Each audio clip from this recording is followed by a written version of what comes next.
Well, welcome everyone. What an excellent turnout. We're excited to have with us tonight our artist in residence, Dean McCrillis, to talk about his current show, Dog Years. So for those in attendance, I'm just going to a little bit about format. So we live stream all of our talks. So if you ever can't make it to the gallery, you can watch it on our Facebook page live. If you are watching it on the Facebook page and you want to ask Dean a question, just type it in the comments section. I just encourage you to do it when you have the question, because there's a little bit of a delay. It's not quite live, so if you wait until the end, we might not see it. And then if you can't watch it live, can't be in the gallery, we post all the talks to YouTube, so you can go watch them there anytime at your convenience. So before I turn it over to Dean, we're going to talk about this wonderful show of his. Just a little bit about Dean, although I'm sure you all know most of this, about all of it. So Dean was, of course, born and raised here in Maine. And if you haven't read Jorge Arango's review of the show, I would encourage you to do so. It would be very clear in Jorge's review that Dean is Maine, I think was basically. Yeah, that's the subtext. Yeah. So he's from the Rumford area, and I said area because I know certain people here get upset if I just said Rumford, not you, but others. Yeah. He received his BFA in painting at the University of Southern Maine and has attended residencies at Signal Fire Arts in California and Hugh Noakes here in Maine. And of course, he's been a resident here. Dean's shown his work throughout the state and New England, and his work was recently included at the L.C. Bates Museum, and he also recently lectured at Unity College. You can also see Dean's work at all times at our other gallery, Green Up Galleries, as he's on the roster there. And just in case you're curious, Dean's studio is right back there through the door where these paintings were made. And with that, I turn it over to Dean. All right, thank you.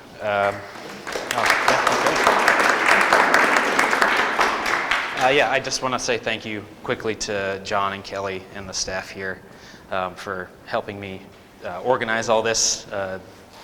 Sometimes it's a labor just to sort of see the show before it goes up. It doesn't make sense, and then it gets up on the walls and you're kind of like, yeah, that's exactly what I meant. That's perfect. So thank you to you guys. And thank you for showing up. I was like, if 5 people show up, this will be great. So I guess I want to start with, as you do at an art opening, a poem, right? So this is an excerpt from a poem by Jim Harrison from a section of poems called Time Sweet. And it was kind of what spurred on the idea behind the concept for the show. I was thinking a lot about the passage of time, what that means, as you do, like sometimes, life can be difficult or whatever it is, whatever you're struggling with, and you sort of are contemplating like, what does this mean? Why am I doing this? Whatever it is, whatever's happening in your life. And I found solace in Jim Harrison's poem. So I've lived my life in sevens, not imagining that God could holler, bring me my millennium. The sevens are married to each other by what dogs I owned at the time, where I fished and hunted, appealing storms, solstice dinners, loves and deaths, and all the events that are the marrow of the gods. So I thought that was an interesting way to think about time passing. The term dog years as being sort of like a seventh of what the human experience is. And for me, that meant, being more in the moment, looking into space, looking into a place, and trying to understand the little intricacies, the points that are important that you kind of forget about later. And to me, that meant slowing down. And that's what painting's about for me, I think, is sort of slowing down in a world that's sort of increasingly noisy. And there's a lot of visual space that gets taken up, and to slow down and look at a painting or work on a painting puts things into perspective a little bit, understanding where you are at that moment, thinking, reminiscing, looking back. And that sort of is where I was at with this show. So the parallels that are in here that I picked up on as I was working on it was obviously there's a strong influence of the outdoors. I guess I want to consider myself to be an outdoorsman, if you can do that, but in modern times, like, what does that even mean? I don't really know. I like spending time outside, and I think that nature has a particular ability to kind of seize you and sort of take hold of you. It's almost like a little bit of electricity, like a shock when you see something, like a physical manifestation of the outdoors, whether it's an animal that you see for the first time, or an experience that you have outdoors that takes hold of you. And I think art does that in a lot of ways as well. The ability to kind of sit back, look at something, and just be engulfed in it at the moment. There's a great essay by an author named Tim Weed where he talks about how, like, holding something like a fish, like if you're a fisherman and you touch a fish, it's like this electric shock that gets into you, and everything becomes wider and more expansive. It's a connection to something that's bigger than you, and I think getting to that place can be difficult. So as a kid, learning how to read the woods, learning how to read a particular body of water, you're constantly learning something that you don't really fully understand. Or at least that's where I felt like when I was a kid. You're kind of learning from people that are telling you, like, you want to look for this, but you have no idea what you're looking for. And that's a really interesting way to be thrust into an experience, is to say, you're looking for something that you've never seen. And I think painting, to me, as you go through the process, is a lot like that. You're kind of looking for these traces. When I'm making work, I'm not really paying attention to whether it looks real or whether it looks like something I've seen before. But I'm more interested in the steps that get me to where I need to go. Painting for me, the process is all about the search. How do I get there? Where am I going? And how can I take the next step to complete a painting? So I'm looking for the paint to sort of inform me where I need to go. It's more intuition, I guess, understanding the process and how I fit into that situation. So being active with the paint is very important, I guess. Trying to move it around. Color, I think, is a strong component to the work, the body of work that's here. But I'm interested in, why did I choose that color? Why is that particular choice important? So it's not always a deliberate thing. Sometimes it's just something that happens. You find a paint in your palette, and that's exciting, and you move from there. Is that one not working? There's a concerning red flashing dot. Oh, I don't know what that means, but I don't think it means. That's generally a good indicator, and a good break too, because I feel like I'm about to faint. So, where was I? Yeah. The choices, right? You make a choice when you pick a color. It's not always a clear choice. Sometimes it takes you in the wrong direction, but it's a choice nonetheless, and I think that's really important. You have to kind of work your way through it. Sometimes it's a deliberate act, and you're saying, well, or me specifically, I'm saying, I really like the way that color looks if I layer it on top of that, or if I can squeeze a little bit more length out of this, color, I can make it do something that excites me. And I like the idea of sort of being excited as you're working. It's not always great. It's not always fun to be in the studio and working. Sometimes it's a real pain in the ass. And just accepting that that's part of it is important too. That it's not great all the time. It can be fun, but it can be hell sometimes. When I was putting this work together, I thought it would be very different than the way it showed up, and I don't think that's a bad thing. I had an idea of what I thought it would look like in the beginning, and when it started to come together, it turned out very different.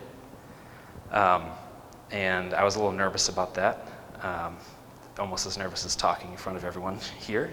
But it turned out to be something different than I expected, and I enjoyed the prospect of having to sort of fit those pieces back together and see, all right, well, what does this whole show mean to me, specifically?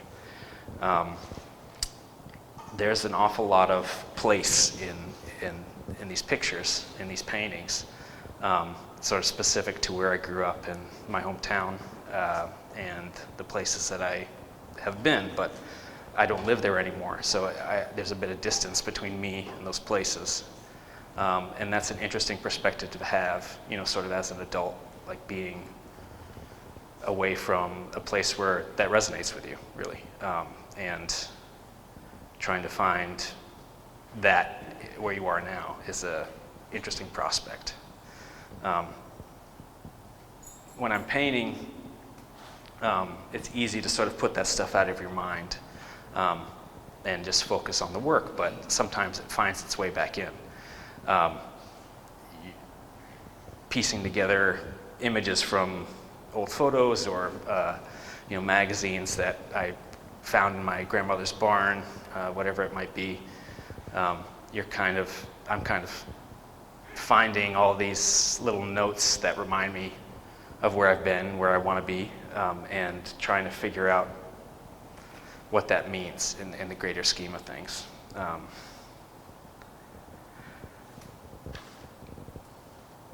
I think Western Maine in particular was a very formative area for me, being able to be outdoors and be close to all these different bodies of water that I could go fishing or sort of look around and go through the woods and explore. It felt kind of like the right thing to do. And when I got older, went to college, moved into town here in Portland, everything felt very different and far away. And I felt like I couldn't get back there. So I think painting to me is sort of like a bridge. It's sort of connecting me back to that place that I feel comfortable in, that I feel like is my home. And it brings me back into memory and the places that feel right to me. I think if I were to look at some of these paintings on the wall here, and Jorge wrote about this a little bit in the article, there's sort of a key that sort of notes another artist that I'm interested in, or that's important to me. And I think that a lot of artists that I know sort of have references to other artists that mean something to them. And it's hard to deny that some of these paintings are inspired by a burning building, for instance, is Lois Stott. I absolutely love Lois Stott, and I remember sort of seeing her work for the first time, the impact that it had on me. And that particular image is of my grandmother's house, and it's meant a lot to me. And it didn't burn down, so don't worry. But I was sort of playing around with the idea in my head as I was really worried about my family and what would happen if this place went away, which was such a a solid sort of environment for me. Oh, I think I turned it off. This is going great. And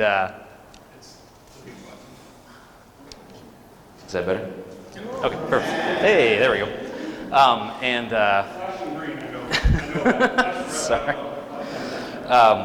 I sort of imagined, I was like, well, what if it did burn down? What would that mean? What would happen? And so I just started to paint it. And then after looking at it, I was like, man, why does that look so familiar? And I think important artists leave a trace, like with every person that makes work, whether you're a writer or a painter. And I had to figure out where the source is from. And I was like, oh, no, that's like, I've seen the Lois Dodd painting that looks just like that. And then you sort of jump. So it's important for me to sort of make those connections and say, all right, well, this is why I had to make that painting, and this is why I got to that point, and this is where it's taking me. I think, Wyeth is another painter that most painters in Maine are familiar with the Wyeths. They have a monopoly, I think, on the Maine art and what that means in general. But one of the first exhibitions I ever saw when I was a kid was a N.C. Wyeth exhibition at the Portland Museum of Art, and it had an incredible impact on me.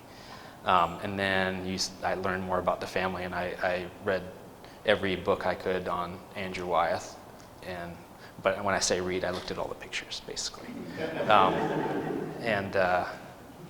I was so interested to see sort of how he could take something that's very observational, like the way that he looked at work and made paintings. He would sort of look at them almost in a cold, kind of calculating style. And there was a foreword by Thomas Hoving, I think, who was like I think he was the head of the Met for many years, and he was talking about the detachment that he had for the subjects that he had. But he also, from his perspective, put all of this incredible symbolism in the work that was subtle in a lot of ways. For instance, like leaving particular lights on in a house to indicate that somebody had been there, or like soot on the floor that said that there was a fire. Those sort of expansions on symbolism were just like amazing to me, like those little subtle details that no one would ever know except for the artist. And I think that that's the beauty of making paintings, is you get to put those emotional little details in there that only you know about, and someone can have a totally different idea of what that might mean. This painting, for instance, this is my grandmother's house again, not on fire, and the lights that are on is every room in the house except for where she lived and where she stayed.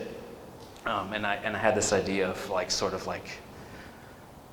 doing a portrait of her when she's gone, what it means when she's left that space. And it means a lot to me, but to a lot of people it's just a house. It's a well-lit house, maybe, from an observational standpoint.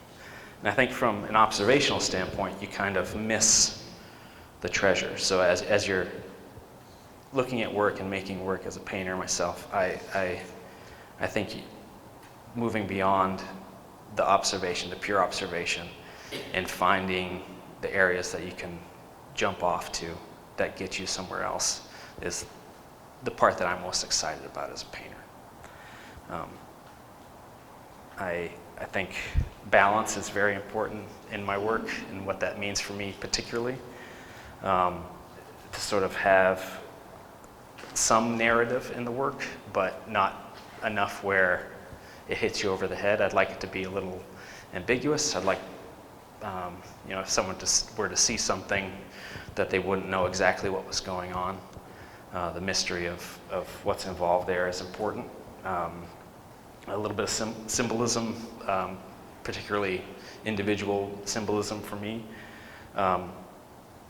having its own gravity and not necessarily meaning anything in a larger context, just something personal that I put into each painting.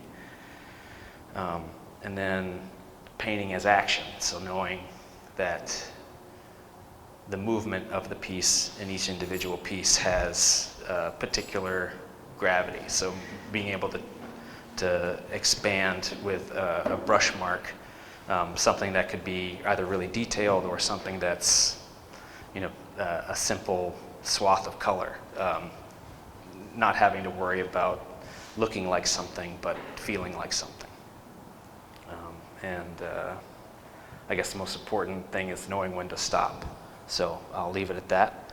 And if you have any questions, I'm happy to answer, but thank you for listening to me ramble on for the last 15 minutes. Thank you.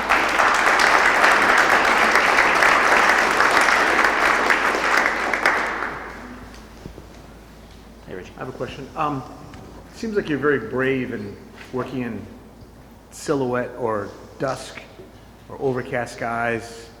That seems like a very brave thing to do. Can you speak to that about, the challenge of working in overcast and having such strong, the sort of tones for nighttime? Speak about strong tones. Well, I'm just thinking, like, it seems like Yeah. it would be very difficult for a lot of artists to capture those evening settings or the overcast settings. It is hard to sort of capture low light sort of in a painting, and lots of painters have done incredible versions of what that means to them specifically. I think, I'm still figuring it out, I guess. A lot of it is about how you see something, right? So being able to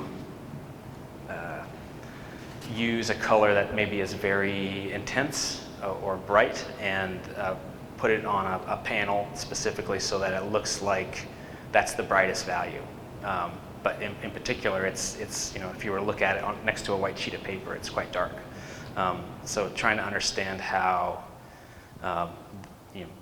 why can you see better on a moonlit night when things don't really make sense? It's an interesting problem to try to solve. I think I like to experiment with colors, and sometimes something clicks and hey, that kind of works. I don't know why that works, but it kind of works, and then you expand on that and try to figure out how to make something feel like a moonlit night. Make something feel like you're stumbling onto something and you can't quite see it, but you can understand what's going on. Yeah. Thank you for the work and for speaking about it. I think we've talked about this before, but I'm curious if you could say more about your use of green. Green, yeah. And you spoke about growing up and nature was so important, and yet your green is so vibrant. Yeah. And I know you talked about your palette, so I wonder if you could talk about that. Yeah, I was talking to Nathaniel earlier. It's like somebody came up to me at a show and was like, you really have to be careful with phthalo. And I was like, oh, why, is it toxic? Like most paint is pretty toxic. I'm like, no, it's just like really intense and you need to be careful. I don't know, that kind of like, I was like, oh, that's interesting. Like, I kind of like the idea of making paintings that are kind of, or the color anyways in paintings that's kind of jarring and not quite right.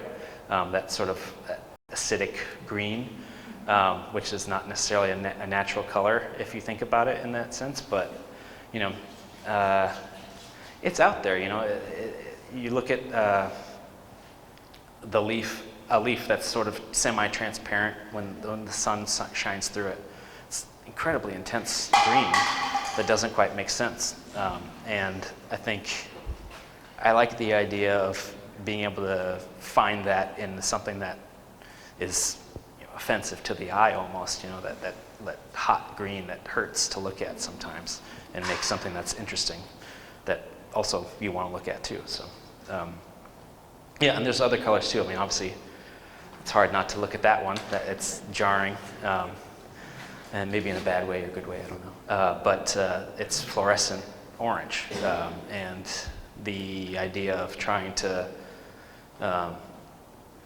hide myself, my body, in fluorescent is very strange to think about. So to me, that particular painting I feel very vulnerable in it, even though you could see me from a mile away. I think colors can evoke a memory or a thought. It's a sense, so it's such a powerful, thing. And I think colors are great little spurs to that. Yeah. Compliment and then a question. Compliment is your skies. I'm sitting here noticing how exquisite these skies are. And as you spoke about your grandmother's house and mentioned her room, I've never met her yet. I feel her presence in that sky. And I just wanted to compliment that. The question is, growing up, did you have a teacher or somebody in your youth who noticed your talent and helped you discover it? Yeah, I think I had, my high school art teacher was really interested in, I think I was really more interested in making like comic books and stuff like that. I was trying to make superheroes and that interested me more. And then like fine art, I was kind of bored when we watched, there was a video called Sister Wendy. I don't know if you guys ever remember Sister Wendy. And whenever she came on, I was my eyes kind of glazed over, and I was like, oh God, more Rembrandt's great. This is awesome. But her name was Miss Wing. She told me to sort of keep at it, and she would have like this little bulletin board outside the art studio, and every now and again I'd make a painting, and she'd like put it out there, and I was kind of, I was like, oh, that's awesome. I kind of wanted to do that. That's cool. And she just encouraged me. But I've had a lot of great mentors and people that have encouraged me to keep going at it, just be persistent at it. Yeah. I just wanted to thank you for representing a part of the state that feels like home. I think Western Maine is something really special, and looking at the way that you capture it is really raw. And I think that's something that you represent Maine as this pristine coastline. How does that come into play in terms of like what you notice next, what you plan to feature as your little detail, and how are you staying honest in those celebrations of like spirit of Western Maine? Thank you. Western Maine obviously is incredibly important to me and who I am, and a lot of people that I know that I share, kindred sort of experience with, and it's very sort of underrepresented in the greater art world. I think Maine has an incredible art culture and history behind it, but it's not always seen as a cultural hub for art and things like that.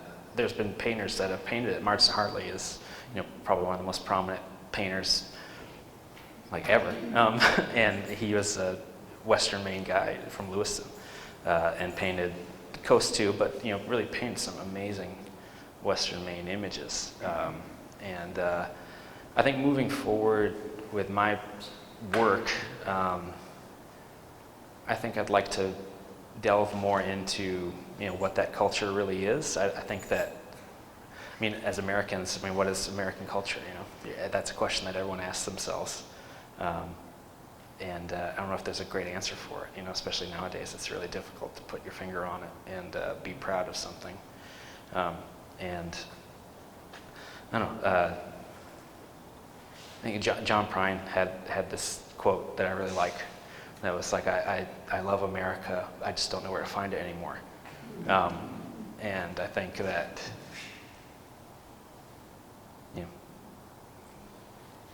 that'd be an interesting concept to explore. What does that mean? Yeah. Several times you mentioned your process. Yeah. Can you talk a little bit about your process? Yeah, like the sort of intricacies, like how I set up work to make a painting. Well, I generally start with, you know, a rough idea, whether it's an image that tracks with me or a sketch that I've made in the sketchbook, and I'll work out the composition, so to speak, like really roughly. But I work on panel, which is important to me just because I really like the way the paint moves along the surface. It has a particular quality when I make a movement with a brush that I don't get with canvas. And I worked on canvas before, but there's just a very particular type of mark that gets made that I'm really interested in. And I'll do a complete wash on the surface with a pretty intense color, usually, whether it's really transparent, almost pink or green or blue, whatever it is. And I have to let it sit because when I do that wash, it's really almost water color-like. It sort of stays wet for a really long time, and I have to let that settle. And that generally gives me time to work on lots of other pieces, and then something will happen with the fifth piece that makes sense. You know, like a particular combination of colors or a layer that works well with another layer, and then I can move back to the first piece, and it's sort of like a bouncing game. You're kind of moving back and forth between different works and figuring out what works, and sometimes it just doesn't, and sometimes it does. But I start with an additional, that initial idea, expand on that, and then, eventually ideas come in, and I want to put a dog collar in my hand. I just lost my dog at that particular moment, and I was thinking about that all the time. And the painting was pretty much finished, and that was just the last piece in it. Just a little, tiny little half circle. But that symbolism made sense to me, and it'd be a different painting without that. So. Do you keep a sketchbook? I do. It's not like a firm practice. It's kind of like on me in the studio on occasion, and then I'll draw something out. But there's so many sketchbooks. I have like dozens of sketchbooks that are half full, and I can never quite seem to fill up a full one all the way. It's just I get like, I need a new sketchbook. I'm gonna start something new, and then 12 sketchbooks later, I can maybe fill one if I'm lucky. So, yeah, same. Yeah. Yeah. I just wonder, because of your day job and you're seeing so much art at Cove Street, at Fremont, I wonder what influence that has on you. Does it expose you to new ideas? Does it make you more committed to your own niche? Or? I mean, it's undeniable. I mean, I can't escape it. Being able to look at artwork all the time is a real gift, I think. And like with anything, that resonates with you, it just sort of finds its way into what you're doing at the time. So, I mean, there are artists that I look at with great intensity, that I get to be around all the time, and that's a amazing thing. It's hard to escape it, and I don't know if I want to escape it. I think it's really nice to be able to, see a John Imber painting up close and see the way that he can make, a particular movement in a work, and just being able to see, I guess, contemporary history. That's not a word. That's not a thing. And look at people that are making work all the time, and just being able to look at that's great. What fires you up? What gets you excited about an idea? Like, is there, obviously some paintings probably get more exciting than others, maybe. Can you talk about where your passion comes from? Whiskey's great. I think that, I don't really know if it's like a particular one thing or several things, but sometimes it just happens. Like you see an image, or I have an idea, or I'm outside and there's a particular set of circumstances that happen, whether it's the way the light is hitting a tree. I know that sounds kind of corny, but sometimes it just spurs you on, and you have to run back to the studio to try to figure out how to make that, or whatever that is. Looking at lots of artwork, I think, is also a big one. Like seeing a show that kind of you can't stop thinking about it or looking at it, and then you have to go back. I have to go back to the studio and try to figure out why that meant something. Yeah, I think looking at artwork is probably, I guess, the number one thing, if I could think about it more, is that's the thing that sort of really gets me going. Paintings in particular. Some of these landscapes, I assume, are real places. Do you do a rough sketch right there and then complete it in there? Yeah. Oftentimes, there'll be a small little thumbnail sketch in a sketchbook. Sometimes it's a terrible cell phone picture, that you take, and there's something about that moment that you have to kind of look back on. There's so many god-awful notes that I've taken over the years that don't make any sense. It looks like a crazy person wrote them. That's like, this particular color green at 12 p.m. like on September 21st, and then you have to kind of associate, like, what the hell did that mean? I don't know what that means. But yeah, it's a combination of lots of different things. The particular places that they are, and sometimes they're from memory too. Like, it's not always a direct observation. It's just, what did this place feel like? What are the things that I remember? An image can kind of spur that on, but I think it's important for me to not rely so much on the reference material and put that away at a certain point so that I can work it out like in a painting, as opposed to making a copy of something that I think makes sense. Yeah, hi. You spoke very eloquently about how this came together and thoughts of home and nature, but you also said it stepped in a different, the show that ended up here is different from what you had in your mind originally. Can you think back to what you were envisioning and tell us how it differs? I wish I could talk eloquently about that, but I'm sure I won't. I think,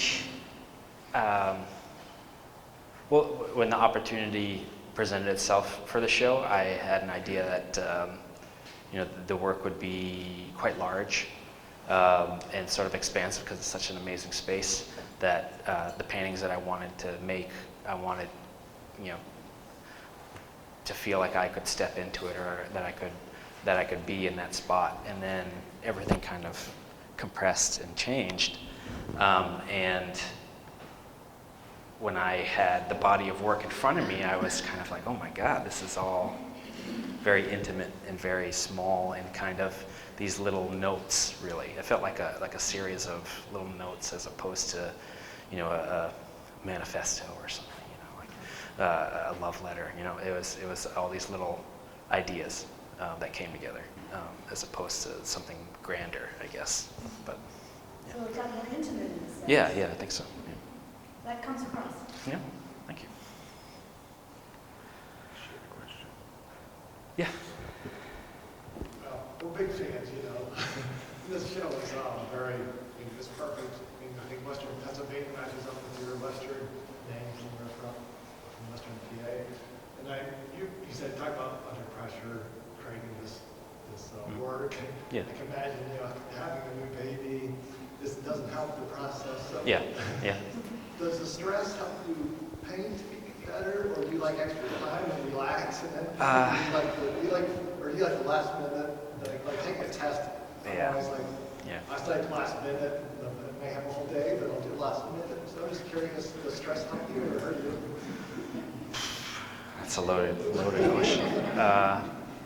I wish that stress helped me, but I'm sure that it doesn't. I think the perspective of everything, in hindsight, I at the time, it can be incredibly stressful, but I guess I felt like an urgency that like I couldn't waste time, because there were lots more important things going on in my life at the moment, as strange as that sounds, but not getting into the studio, making sure that I was making work all the time was really important, and sort of the tendency of myself to sort of sit in the studio with a coffee and just kind of dick around for about an hour and a half before I started doing anything. I kind of lost that ability because I would go in and I'll be at the studio for about an hour or so, and then I'd come home and, how was it? And I'd be like, oh my God, I didn't do anything. So I had to sort of put that out of my mind, I guess. Yeah, I mean, I think I'm a procrastinator sometimes, but it came together, so. Yeah, no, it's a great show. I can't imagine what the next one's going to be like. Yeah. So society tells us the story about if you do what you love, you'll never work a day in your life. You know, you gotta unite your vocation and your avocation. Have you noticed making the outdoors your work in a way? Have you noticed any effect on, positive or negative, your experience of being in nature? Like how has your recreation changed when you're not actively? Yeah, that's a great question. I think looking at it through the lens of like a painter, somebody that is constantly thinking about paint and how it works and how to make something with that particular medium, it changes my experience a lot. Just being outdoors, I think. Some of the most incredible experiences I've ever had, like in my life, have been in the outdoors. Seeing something, experiencing something that you try to describe later and it doesn't quite work. And then also the other side of that is like, oh, well, how the hell do I paint that? Like that's a really sort of silly prospect, because it's not necessarily meant to be interpreted any other way. It's like a language, right? Like being outdoors, you kind of learn how to read something, you learn how to understand something, and it's like you never quite figure it out. You're always constantly trying to process it, I guess. And then the added layer on top of that is like, how do I make that back home? What's the recipe there? I think it hasn't necessarily negatively impacted my experience, but I think it's just changed it a little bit because I'm seeing it through the lens that's differently than somebody who's just trying to be there and experience it for that particular moment. It's nice to shut that off, though. I mean, it is nice to just be out and go fishing and not have to think about painting for a while, but it creeps in. It's hard to stop it. Yeah. Trying to make a connection, fishing is kind of work then, which is wonderful. Yeah. How do you protect that time, and how do you honor that time as part of the process? Because I think, like, as artists, we can be really critical of how we spend our time, when in fact, like, that process in itself is important. Yeah. And that experience outside is important. It Yeah. informs much more than our experience in that moment. Yeah. How are you finding a balance of, yes, living and creating work in Portland, but also being in those spaces that keep going, Yeah. coming back, keep painting? Yeah, I mean, balance is the key word there, right? And most aspects of my life and many people I know that I care about, that we have these conversations about trying to find what that right balance is for you individually. I haven't quite figured it out. Still working at it.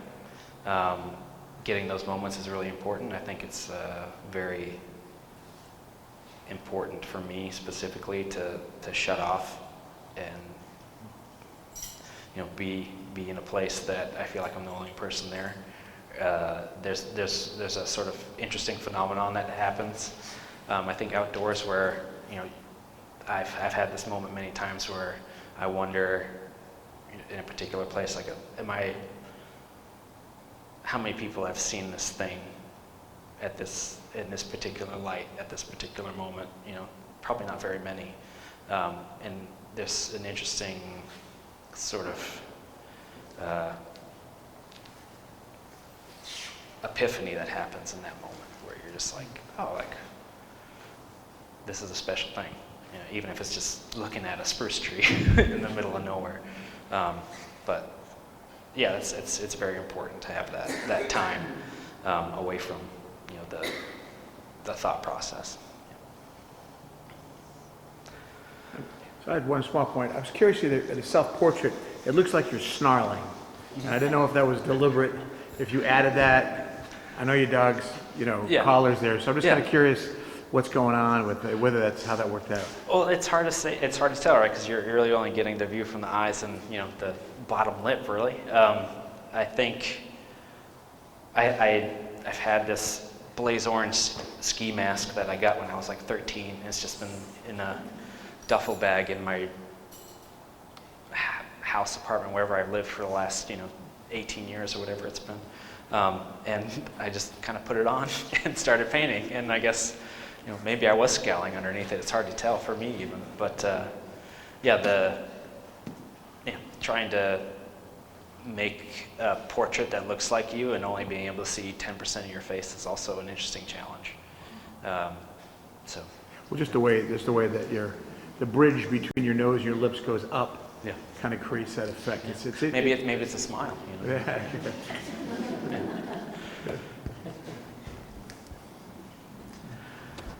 All right. Yeah. Thank you.